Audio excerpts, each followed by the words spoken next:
further hesitation, would love to introduce our keynote speaker today. Should just be a phenomenal event. So we have Matthew Doty here today, and he is actually the head of, this is the first speaker that actually had XD in his title. So although ours is experience-driven, his is experience design, definitely follows suit. But he is the head of strategic experience design for Best Buy, and just has such a dynamic presentation prepared for you today. So help me welcome Matthew Doty. Thank you. Hello, hello. All right, can you guys hear me okay? All right, I can kind of hear a little bit of an echo, so I think the mic is on. Well, he's really built up the presentation, so I really hope that it is a dynamic presentation and you guys enjoy your time here. I do want to start with introductions. I want to tell you a little bit about myself, and then I'm going to lob some questions at the crowd here and see who, I just want to know who you are. So about me, I work for Best Buy. I lead a team that is called Strategic Experience Design. And if any of you are kind of scratching your heads about what the heck is that, I'm part of my presentation will be to talk about that. But just a quick overview of what we do. My team and I envision multi-channel experiences that our customers will need, want, and expect in the future. And we do that for three main areas, or kind of the three encompassing areas where customers experience Best Buy, whether that be in the store. Our work has influence on store design, as well as technology in the store, as well as things that go on in the parking lot, things that go on for pickup. Digital, absolutely. We lean heavily on what's possible with technology. And also in people's homes, so whether they're getting some sort of service, some sort of support, or someone's coming in to help design and renovate an entire kitchen or a home theater solution. So our work, by its nature, spans everything that a customer would experience. And we're future-facing, so our job is to paint the vision for what do we kind of want to be as we keep growing and maturing. Interesting little factoid about me is I'm often mistaken for celebrities. I've been told I look like one of these three characters on multiple occasions. So does anybody raise your hand if you know who the person on the far right is? Syndrome? Yeah, today's one of those syndrome days for me when my hair gets a little longer. But anyway, that's me. I would love to know a little bit about who I'm talking to. So what I would like to know is who in the audience is in a leadership position where you manage a design team. Raise your hand if you high and proud. There you go. I got a kind of an iffy. Okay, awesome.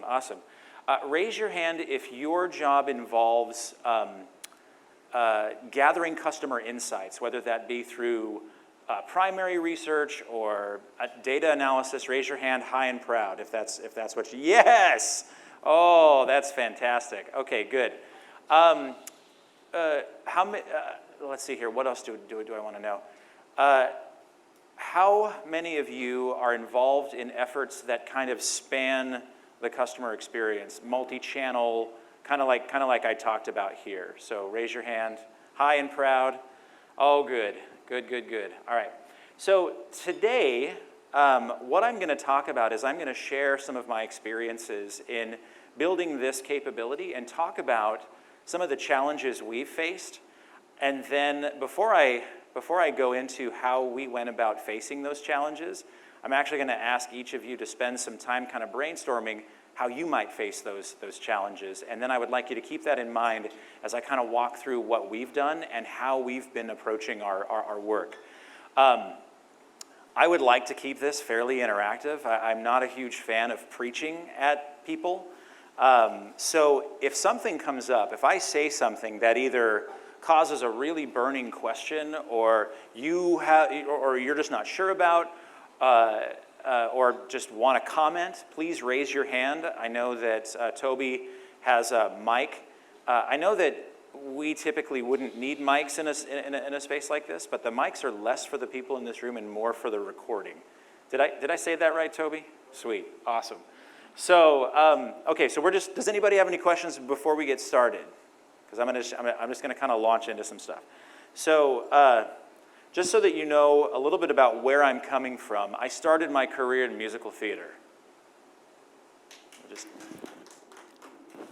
All right, so I started my career in musical theater, moved to studying psychology, moved to business, moved to technology. So I was coding and doing all kinds of things. So I have a very eclectic background of things, and never found myself wholly fulfilled.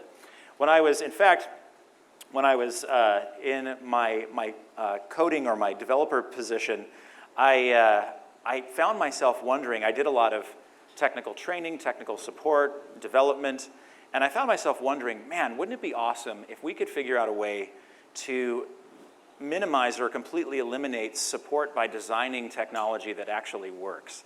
And so that was my big question. And so that's when I discovered user experience design. And I went and I got my master's degree at DePaul University in human-computer interaction. Anyone? Anyone? Yeah, excellent, excellent. So I used to live here in the Chicago area, and for more than a decade practiced digital user experience design. Back in 2010, I moved out to Minneapolis and built. Anybody know Lifetime Fitness? Okay. I built Lifetime Fitness' first user experience team. Then I moved to a consultancy, got back into consulting, and spent about 4 years with a technology consultancy in Minneapolis. And then about 2 years ago, Best Buy hired me to think about something a little larger. Taking the user out of it, thinking more about experience design as a broad realm of which user experience design is a critical part. And so essentially, what I've learned over my career is that human-centered design or human-centered experience design is critical to innovation. And that's a pretty bold statement. A lot of people, when I make that statement, ask why. Why is that? And so I have a little video that I like to show that shows what innovation looks like without human-centered experience design.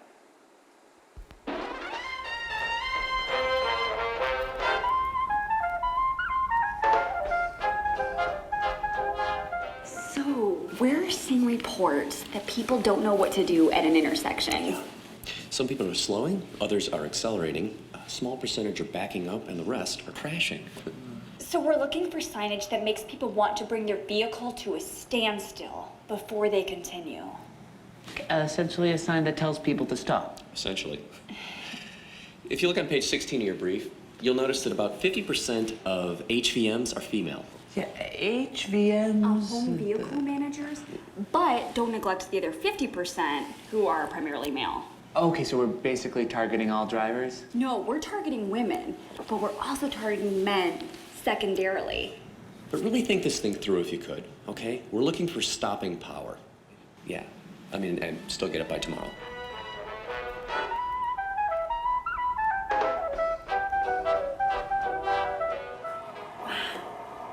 I love where you've taken this. You guys nailed it. Yeah, I think this is pretty spot on. Having said that, we're getting some additional details from upper management since the initial briefing we gave you. I think we have the opportunity to make this piece hit a little harder. Yeah, harder. The main message is still the stopping occasion, but we're also going to need to include personal safety cues, any appropriate right-of-way legal, and our partner logos. And as far as red goes, we love it. But we got word from our creative standard group that the fire department kind of owns red, so we're gonna have to lighten it up on the Pantone scale. Lighten it up like pink? Based on our female target market, I don't see a downside. Yeah, well, what about our male secondary market? Maybe we do pink signs in the female intersection zones and blue ones in the male ones. And which intersections are the female ones? I got it. Why don't you go with pink and blue until we get you an answer on that? Brilliant. Way to crack the code. I think we're done here.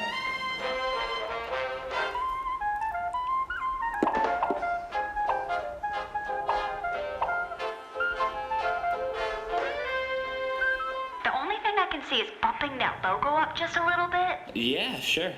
We just got word from the UN that we can't use their logo. Then let's bump up the EPA logo. Okay. I think somewhere on there we need to show the stopping occasion. It needs to be telegraphic. Yeah, some people just don't read, you know? It's great. Can we try a new line? I showed it to my daughter and she didn't really get it. Yeah, circles feel very 90s to me. Can we try a different shape, too? Can we try a softer headline though? And a web address, in case people want more info? Maybe a burst that says new. If it doesn't make it too busy. I keep imagining a line of cars stacked up at the intersection. Yeah, I think we need a more complete call to action so people know exactly what to do after the pause. I'd also like to see maybe some people smiling on it. You know, to remind drivers that stopping isn't required, it's also fun. You guys got all that?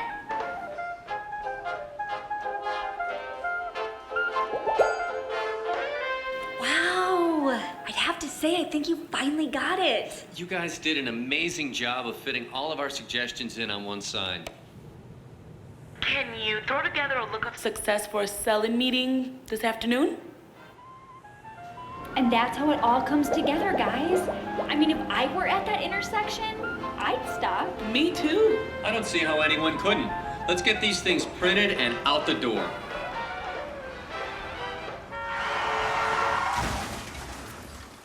Guys, we're a little disappointed in how this thing is testing, so we've got some minor tweaks we're looking into. All right, so audience participation. What went wrong? Anyone? Anyone? Raise your hand. Yeah. Oh, the designer. Yeah, absolutely. The person who was actually trying to design it kept defaulting to the client. I forgot to ask, who works for a very large organization in this room? Raise them proud. Okay. All right. Awesome. Okay. What else went wrong here? Anyone? Yeah, go ahead.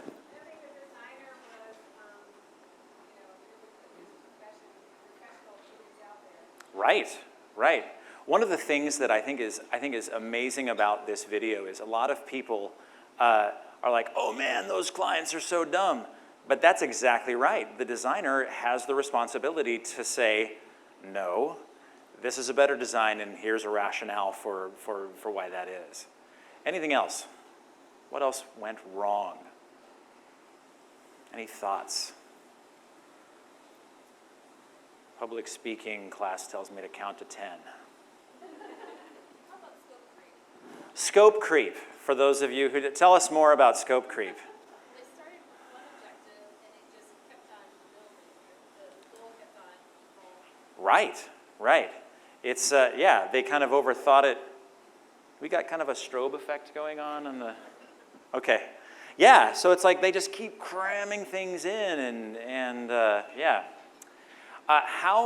Yeah, go ahead.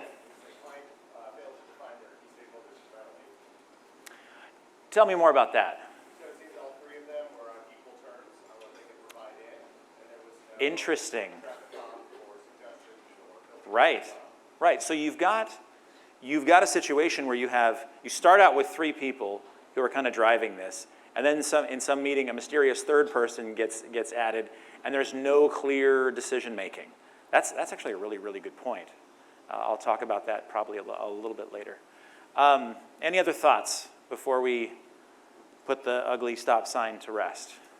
Go ahead. When you think about like a client, they didn't narrow, they wanted to tackle everybody. So it didn't Yeah. Like they had a specific person or client.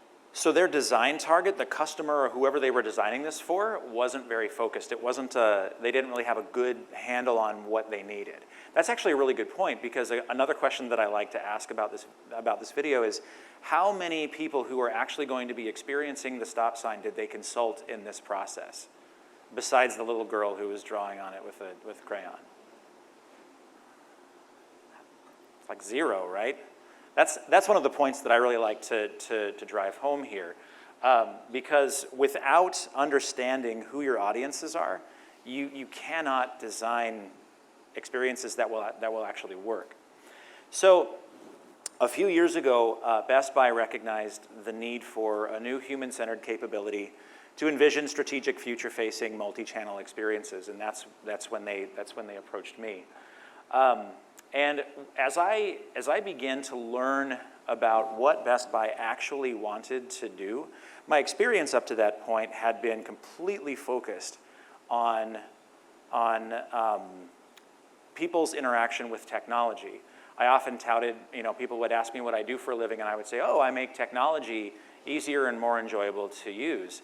And when I was in these conversations with Best Buy, they were saying, we are looking to be human-centered about all of our experiences, and we need a team to focus on the future and look at across the experience from end to end, and every interaction someone could possibly have with Best Buy, what does that look like in the future? And that was really exciting to me, because I came at it with 2 hypotheses. Hypothesis number 1 was that the philosophy and process of human-centered design is universal. What I mean by that is I had a hunch that all the skills and techniques that I was using to design great digital experiences could be transported to designing a great store experience, a great call experience, a great service experience. My second hypothesis was that the principles and techniques of human-centered design could actually help this large company understand where to invest innovation dollars. Now, I'm going to leave that little bit of a cliffhanger there, and we're going to go into our group activity. What I would like each of you to do is at your tables, so that's the challenge. I would like each of you to brainstorm at your tables, brainstorm ways that you might approach using the principles and techniques of human-centered experience design to help your organization invest in the right innovations. Digital, yes, but even beyond. Is anybody confused about what I'm asking you to brainstorm? If the answer to that question is yes, please let me know, because I know it can be a little squishy. All right, so I'm going to set a timer for 5 minutes, and what we're going to do is we're going to discuss and brainstorm as tables how you might try to address this challenge.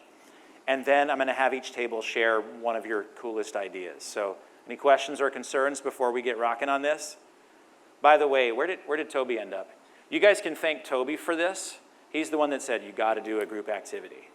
So I think it's a great idea, by the way, Toby, just so you know. So I'm going to put on some tunes here, and you guys can brainstorm at your tables. And you'll see some lines going across. That's your timer. Okay? So let's go do it. Okay. Does anybody need like a minute or so more? No? All right. 5 minutes is enough to answer this question, right? Perfect. All right. So I would like to hear from someone or a table that felt really uncomfortable with this exercise. There, this table here. Oh, do you want to grab the, sorry, yeah, we're going to do the mic here. Sorry. I think in our minds we go in a lot of different ways. I think we have Yeah. ways we can go with it and really trying to interpret it, and I think we had some questions for you about it. So I think that was helpful that it kind of spanned full spectrum on kind of different suggestions or where we can go with it. But I think for us, the most part, it kind of struck a chord with us just because we've been working on projects around design and mostly internally. And I think one of the best things that we've done is having a third party type of neutral person do case studies and one-on-ones with various people across the organization. One, that they're comfortable and they can speak to someone honestly and openly, and that we're all getting a variety of information from all different lines of business, as well as back office. So you take this neutral information, or neutral person taking this information, presenting it to us, and then we can present to management, hopefully get some change from it. That's awesome. So the reason I wanted to pick on you guys is not because so much you were having a hard time with it, because you realized something that was critical. Like the first thing that you said to me was, we could take this in a bunch of different ways. And I was like, yeah, there's lots of different ways that you can go. There's, later I'm gonna show you some of the questions that my team is asked to answer, and that is the case for all of them. That's the thing. Okay, who had, well actually, since we're on you guys, what did you guys end up saying? Like, how would you address this? How would you go about answering this question? I think the stuff we wrote down was research and using experts in the area. Yep. A lot of it we've related back to work and how we have to reach out to get information and decisions, and also how do they came to those decisions to obviously present. We did case studies, one-on-ones, I think were the most important parts. Right, Just excellent. because a lot of times we as marketers, we kind of focus on ourselves and what we know while looking at the vision from everyone. So getting outside sources. 30 gold stars because your first response was research. That's very good. Okay, who else? Who else had an idea or a discussion that they thought was particularly exciting or that they would want to offer? Otherwise, I'm just going to start picking people. The table of two. So I can elaborate a little bit. I think where we struggle is around the digital and beyond. Yeah. So, so my area, my vertical area is digital, so mobile and online banking. Yep. But so I know where, the customers are coming from, how to track them and all that.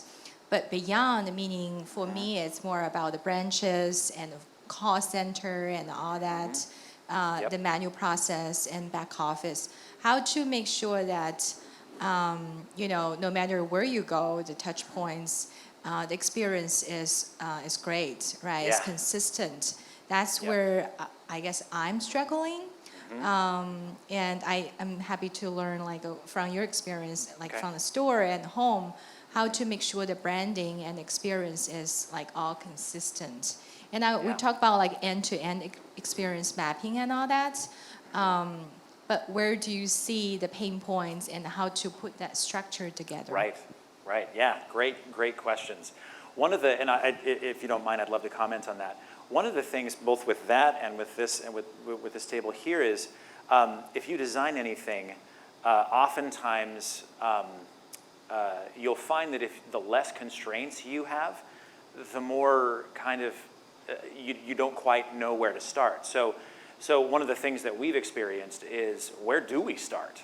When we get some of these questions, when people ask us, what is the future of X in the organization, we have to help them figure out where to start and what should be the constraints and how do we frame that up. And it's super fun, but it also feels like you're kind of falling out of the sky with nothing.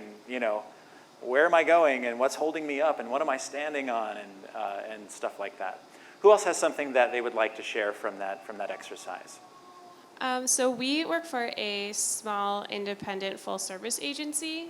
Creative is our bread and butter.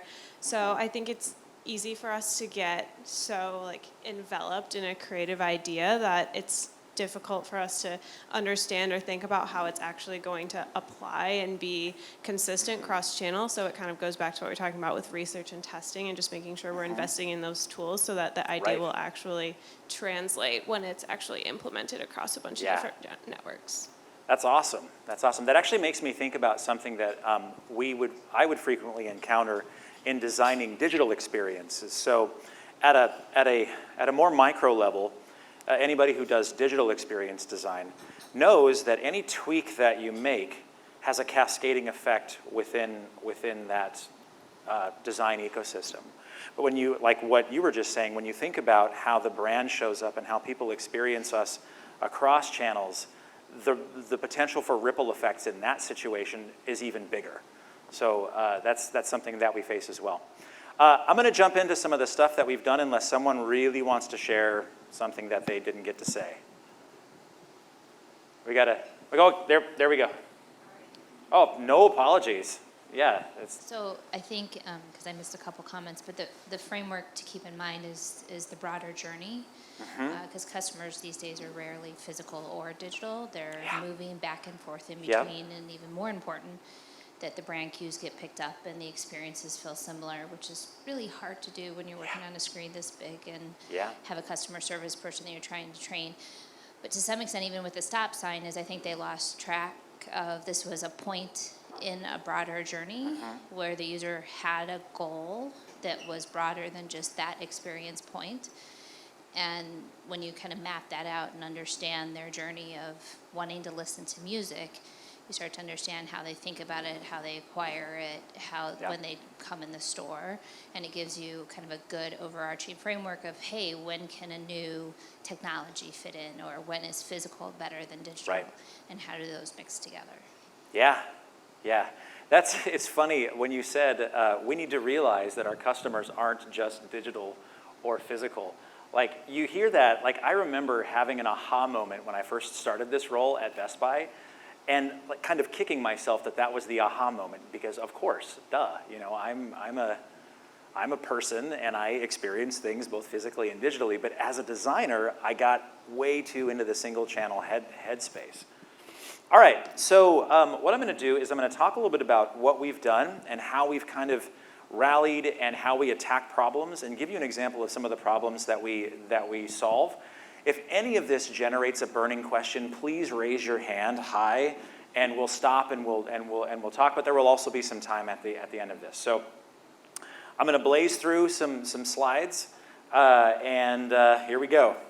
So my team, as I mentioned earlier, is called Strategic Experience Design, and that's kind of a mouthful. And so a lot of people, when they talk to us, they're like, "What the? Oh, she was so cute." Here we go. Oh. And there we go. A lot of people ask this question: why did you call your group Strategic Experience Design? And we actually wrestled with this for quite some time, but really where we landed was we're a team that envisions, defines, and models the interactions customers will have with us for future-facing cross-channel initiatives. And so when you think about what do you call a group that does this, this is the best we got right now. I'm not saying this is perfect, but it seems to set the appropriate expectations.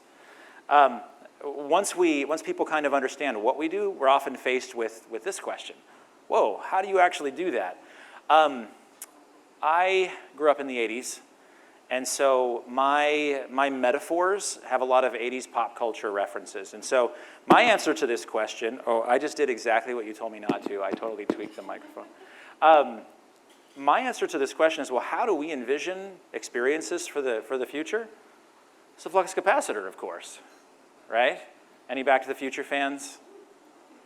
Anyone? Awesome. Yes. Very, very, very good. So the flux capacitor, according to Dr. Emmett Brown, is the thing that makes time travel possible. So we're future-facing. And really what it boils down to is how my team has 3 core competencies. We're one multifaceted team, and we have, per initiative, we have 3 people kind of zeroed in and laser focused on what it is that we do. So I want to walk through these really, really quickly. When I think about the 3 core competencies, this is where the flux capacitor model comes in. The first competency is design research. So this is why I kept going whoop whoop for everybody who was saying research.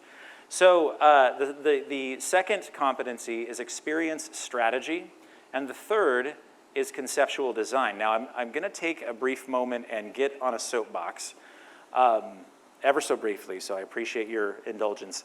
When I think about anybody who designs experiences, anybody who is really trying to design experiences needs to apply these 3 competencies at a minimum. This is what I've learned over the last almost 2 decades since I've been designing experiences.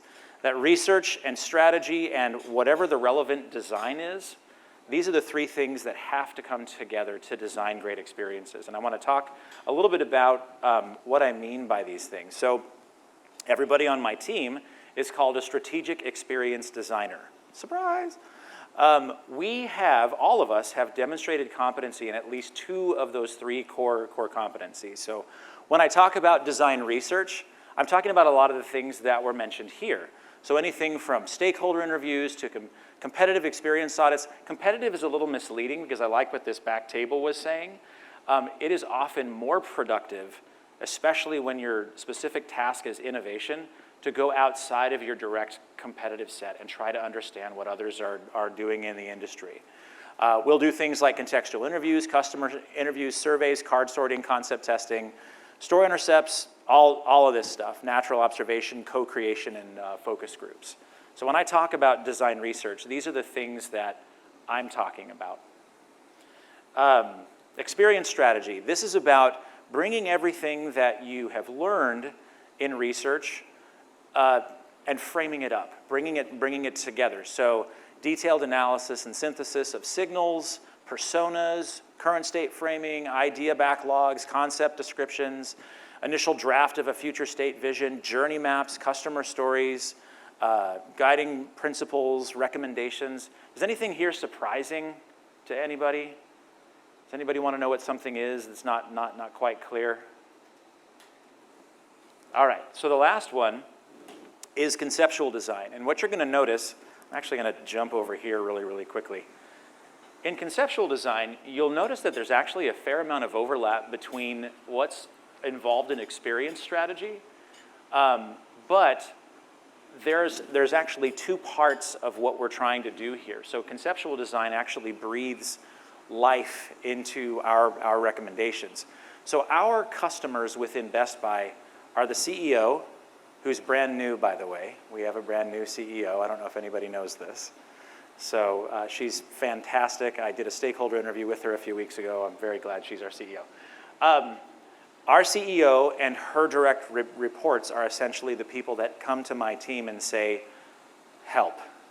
And so our work has to be not only substantially impeccable in terms of the content and the strength of the recommendations and the rationale, but it has to be emotionally engaging and look and feel very legit to our audiences. And so our conceptual designers, or our people who have the conceptual design competency, really again breathe life into our artifacts. So any questions here?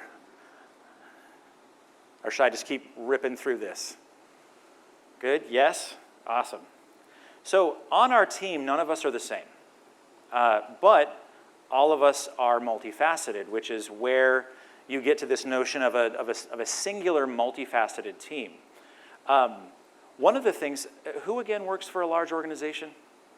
A really large organization. So in large organizations, one of the things that actually saves a lot of time and money is hyper-specialization. So what I mean by this, when you think about the three core competencies that I laid out before, oftentimes that's how teams will be organized. You'll have researchers, you'll have strategists, you'll have designers. On my team, you have an experienced designer who brings something in all three of those areas. And the reason we've organized like that is because not only are we tasked with envisioning these what the future looks like for these strategic initiatives, we have to do it nimbly, quickly, and iteratively. And so having a team of generalists that's able to kind of help each other out is really a model that works well. And it's kind of an anomaly in Best Buy. So you might have somebody who shows up like this. This actually isn't somebody on my team. This is, FPO. So you might have somebody who shows up like this in terms of design research, experience strategy, and conceptual design, where they're learning and helping with design research, independently functioning in strategy, and then really helping to set the standard in terms of conceptual design. You might have somebody who shows up like this, who is pedal to the metal on the design research and really driving how we do it, but also contributing meaningfully in experience strategy and assisting in conceptual design things. Or you may have a full-blown unicorn. I've only known maybe 3 of these in my life. I have one on my team. So there you are. So the idea then is that as we approach strategic initiatives, I take 3 people with complementary skill sets and clear accountabilities to tackle these tough questions that we're faced with. So one of the reasons we went with this model is because when I started, we started out with a model of, we're a big organization, we're going to specialize. We had researchers, we had strategists, and we had designers. Another interesting phenomenon that happens in a large organization is that when you have specialization, what comes with it is a certain amount of territorialism. And so when we considered how quickly we needed to be able to move, that kind of, I'm the expert in this, so you just have to listen to what I say, didn't really work. And so we retooled ourselves to say, look, everybody can do something in all 3 of these areas, and everybody on the team knows that. And so we hold each other accountable. There are clear decision-making authority in terms of clear accountabilities, but when, let's say, this person is making the decisions on the conceptual design, they know that this person over here is really, really, really good at conceptual design as well. And so there's kind of this inherent, we hold each other accountable for really, really great work. Any thoughts or questions there? I know I kind of went deep into how, kind of a tactical, how did we address this? Any questions, comments, criticisms? Yes, the criticism. The hand went up on the criticism. Yeah, oh, go ahead. Oh, Mike, yes. Yeah, we need a mic here.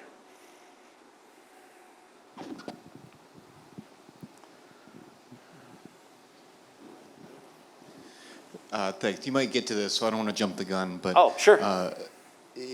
One thing that you didn't talk about on the team or your strategy is some kind of business or feasibility or pricing out of ideas. I am so going to get there. Okay. I am so going to get there. Then I won't ask the question yet. That's awesome. No, that's great. That's great, because that was one of the points I really, really wanted to hit on. Any other questions about this? How we kind of tactically went about aiming resources at these problems? Any others? Okay. Because what I want to do is actually get into, okay, this is all fine and good, but what is it that we actually do? And this is the part of the presentation where the slides will advance more slowly, but the discussion and the explanation will be more robust. So as I mentioned before, we are faced with answering from our CEO and the executives that report to her, really difficult, broad, ambiguous questions. So some examples. One, what are the potential opportunities we have in our customers' homes? Stop. That is what that's what's brought to us. And we are like, okay, so then we need to do a lot of work to figure out, okay, what do we mean by that? What constraints do we put on this? How broad or narrow do we feel like it is appropriate to focus? But what's interesting is we help the organization define what those parameters are. Another one is simple. What does shopping in our stores feel like in the future? That's what we were asked. Next one. This one's a little more specific, but nice breadth. What does the future look like when someone wants to upgrade their mobile device? That's a little more focused, but still fairly broad. Because with all these, you can always come back to, in terms of what? Like, what are we talking about? What does the future look like when someone's refrigerator breaks? That's another question that my team was tasked with answering. And then, what does the future look like when someone wants to pick up their purchase? So right now we offer the ability to order online, go to the store, and pick it up. Is that it? Is that it in the future? And so we engage in these projects. And where we start, our approach basically follows a model that I'm sure many of you are familiar with, but we've kind of customized it. So we begin each project with a discovery phase, where we need to, and I loved hearing the responses to the challenge because many of you went here. So we begin by discovering the customer and the context. So our goal here is to understand who the customer is and where they are now, and what are they looking for. From a business perspective, what are we trying to achieve and why? And then understand the external environment. This is actually a really broad term that covers a whole bunch of things. And one of the things that we do here is not only what is the customer's larger environment, like when do they typically engage in these types of behaviors or the things that we're targeting, but also what are others doing, and where is the industry in general going? Where are other industries going? And to be honest, we actually spend a lot of time looking at Amazon, Google, and then we'll also, so for example, when we were trying to answer the question about when somebody's refrigerator breaks, we looked at Home Depot. We looked at Lowe's. We looked at other areas where they were doing something similar, but they're not totally a direct competitor with us as a consumer electronics retailer. So that's our opportunity there. As we begin to gather insight, I forgot to mention, we work hand in hand with a consumer insights team and a CX, a customer experience strategy and insights team that pulls in a bunch of data from like Forrester and other research outlets to help us understand where are things going, what are the signals telling us, what's going to converge in the future, what's going to diverge in the future. Then we'll use that in conjunction to help drive our primary research efforts, like actually going out and talking to customers. We then move to trying to frame what the problem is, but also the opportunity. One of the things, I can't remember which table mentioned the word pain points. One of the things that we struggled with initially was how much of a focus do we give today's pain in designing for the future? And that was a real struggle for us for a while. But I think we've gotten to a point where we regard where customers are experiencing pain today as a bare minimum foundation for what we're trying to design and envision. But the real meaty questions come after we've solved the pain. What will they expect in the future? What will they want? What will they enjoy?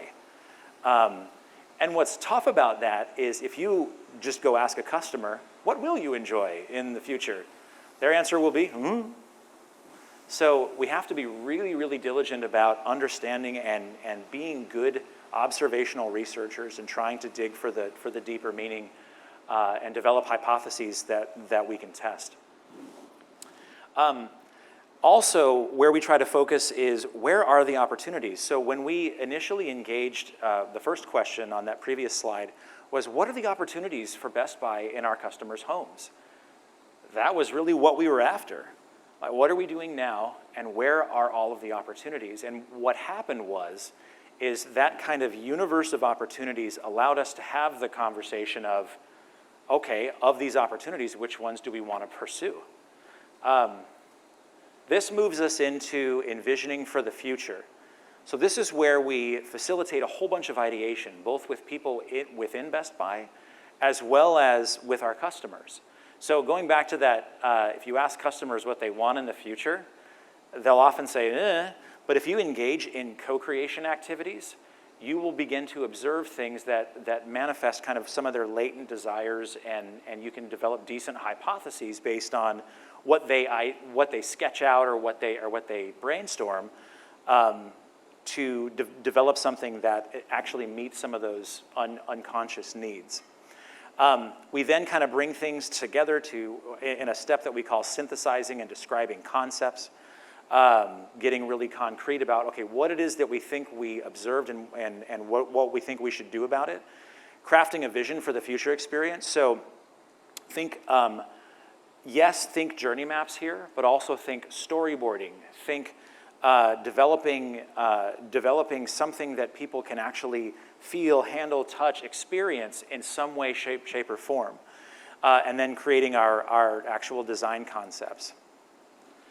getting to your question about how do we get to the conversation of where do we aim things. That's this last bullet here. So we evaluate and evolve. This is all about prioritizing. So when we think we have a collection of concepts that we want to go after, one of the first things that we want to do is gauge customer desirability. And there's a bunch of different research techniques that you can go about to get at this. And one of the things, raise your hand if you know and love the term minimum viable product. So, that hand shot up, straight up. So MVP. So MVP can be, I'm a huge fan of MVP, but one of the things that I've noticed in many of the places that I've worked is that the definition of what is a viable product often suffers. And so we've actually, my team has drawn a line in the sand and developed a way to get at, okay, so this step here, explore viability. This is about understanding of the ideas and concepts that customers find desirable, which ones meet what we call the other criteria of viability. So the first criteria is desirability. The second criteria is feasibility. Is it something that we can do? The third criteria is scalability. Can this translate across Best Buy? And what would it take? And then finally, is it valuable? Is it something that we see both short and long-term value in terms of our investment? And we gather, these call on some of the techniques of customer co-creation, but we're bringing in a whole bunch of people from the business who in many respects don't ever really talk to each other. And they come together and we say, look, we have 16 ideas that our customers think are awesome. Let's go through each of these and figure out which ones are the most feasible, which ones are the most scalable, which ones are the most valuable. And then with that kind of educated input, we go to our executives and say, look, here's what we've heard, here's what we've seen, here's what is most viable, and our recommendation is that we pursue X, Y, and Z. But all of it is rooted from an outside-in approach, initially starting with the first threshold of customer desirability. We don't bring anything to viability exploration unless it passes that first threshold of, is it something the customer wants? So you may recognize this. Are you guys familiar? Oh, that's really the convergent and divergent design thinking. Anyone familiar with this? So this pretty much follows the, yeah, get that. All right. So, so this is really what it is, going back to one of my two hypotheses. Can I take design thinking, human-centered experience design, and transport it to cover all channels, all touch points? Yes. For the last 2 years, we've been able to do that. And you can see how applying this helps us not only figure out what are great and desirable experiences, but to begin to pull up very early in the conversation, look, we believe in Agile, we believe in MVPs. Let's make sure that what we're making progress toward is viable. So, so that's how we get at that. And I'm going to stop. Questions? So when you think about, what I'd love to know is when you think about the exercise that we did with the challenge of how do you apply the principles and techniques of human-centered design to a broader problem space? And you guys kind of brainstormed that. And we talked about that, and then I showed you what my team and I have been doing. Thoughts, questions? So for your 4-tier MVP scale that you're using, yeah, other than Thunderdome style fighting it out, what criteria are you using? Numbers, colors, loudest voice in the room, right? How do you put that up on a board and make those decisions? Yeah. So one of the things that we actually do is we curate a list of participants, and we actually assign them specific roles. One of those roles is the decision maker. And that is so, does anybody else's organization try to make decisions by committee? Anybody? So, right, how well does that work, right? It doesn't work very, very well. One of the things that I love about Best Buy is they realize this. And one of the things that we are trying to do multiple times is that if there are multiple decision makers, then we're not going to get to a decision. We need someone in the room who has the authority to say, all right, I understand all the input. Here's where we're going. So that's critical. We also have identified several. Is anybody familiar with Google's Sprint model, the book Sprint? So we've actually adapted that to our viability workshops, where we have one of the things that I love about that, and this is another thing that Best Buy is driving toward, and I'm super excited about, is with a large organization, you have a lot of people who feel like they have skin in the game, but our philosophy has been get all of the right people in the room, but get only the right people in the room. And so what we do is we're very clear about who needs to be in that room. And we don't just make these decisions. We actually work with our business sponsors and try to figure out, okay, we need someone in this room who can do this. We need someone in this room who can do this. We need someone who's going to be the decision maker. And they help us make those decisions and assign those roles. So from the beginning, everybody's roles and accountabilities are very clear. I'm not saying that doesn't eliminate the Thunderdome, conversations, but it does take the edge off and make things a little clear. Does that answer your question? It does, but also doesn't, right? Sure, right. Like each of those business units is going to have a need, right? Yes. Marketing, put it up against appliances, put it Uh-huh. up against web store, whatever is there. Mhm. Everyone has their own individual KPIs. Yep. And how does one sacrifice their KPIs for someone else's KPIs? Yes. One of the great things, and those are issues, right? So one of the things that we try to get to in those sessions is when we run up against those things, that especially if we're not able to answer them in the room, one nice thing about having the decision makers, they are often recognized as the person who actually has the say. But if we can't get to resolution, we'll actually parking lot and figure out how we're going to resolve that. So one of the great things that comes out of these viability sessions is, what are the questions we still need to answer? Because viability is not the end-all, like our first initial viability workshops are not the end-all be-all of how we make the decision. They're a start to that conversation. And they help us to expose where do we need to explore further. I saw a hand over here. Yeah. Can you walk us through one of your favorite projects that your team has done and then highlight some of the key points? I know it's all long. It's very long. It's very, very long. Cliff notes version. Sure. Okay, so, geez, how do I do this without giving away proprietary information? Can we stop the recording? No, I'm just kidding. Just kidding. Just kidding. Corey, that's our CEO. So all of the questions that I threw up here earlier all represented a strategic initiative that we engaged in. I would have to say that my favorite so far has been the challenge of in the home, because that was by far our most broad challenge. And what was interesting about that is they didn't come to us with a defined scope. Their first ask was, help us define the scope. And so that was super exciting. So our research and framing helped inform executive decision makers on, okay, what should the scope be? And what was interesting is they didn't initially come to us and say, design the future. They were just like, we just have some questions. What are some options for us? And then when we presented those options, they're like, awesome. And we're like, we can design this now. We can go out and actually do this. And they're like, well, yeah, let's go ahead and do that. And so we spent some time going through the other diverge, converge cycle and came back with really some game-changing insights about what our customers actually need, want, and expect in the future. I'm trying to be vague.